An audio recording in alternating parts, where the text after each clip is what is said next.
morning, nursery class. How are you? Today, our subject is English and our alphabet is small c. Alphabetical form में small C का number आता है third, तीसरे number पे इसका number है okay class. सी का फोनिक साउंड है क। क्या है फोनिक साउंड? क। 5 ऑब्जेक्ट्स मैंने बनाए हैं। ये 5 के 5 ऑब्जेक्ट्स जो है ये सी से स्टार्ट होते हैं। ये हम फोनिक साउंड के साथ पढ़ेंगे ओके क्लास।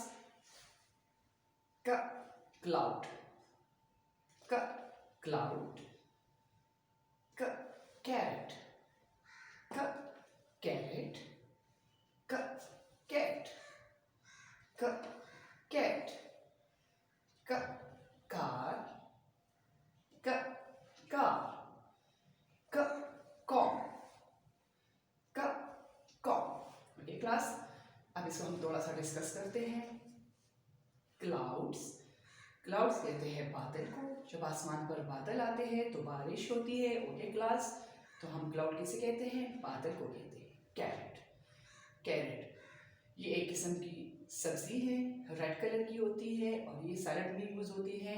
गाजर कहते हैं इसको। गाजर का हलवा बहुत मज़ेदार होता है। सर्दियों में गाजर का हलवे का बहुत ही मज़ा आता है ओके।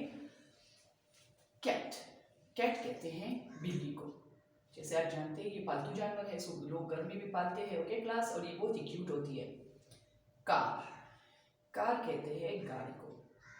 गाड़ी को कहते हैं ठीक है क्लास। इसमें हम एक जगह से दूसरी जगह आने जाने के लिए इस्तेमाल करते हैं। इसमें हम एक जगह से दूसरी जगह आते जाते हैं ओके क्लास। कॉम, कॉम कहते हैं कंघी को ओके क्लास। इसे हम अपने बाल कंघी करते हैं ओके क्लास। तो ये अच्छे से आपने पढ़ना है, सीखो स्मॉल सीखो, और जो चीज़ें आती हैं वो आपने अच्छी से रीड करके मुझे सुनानी है ओके क्लास। अल्लाह हाफिज़।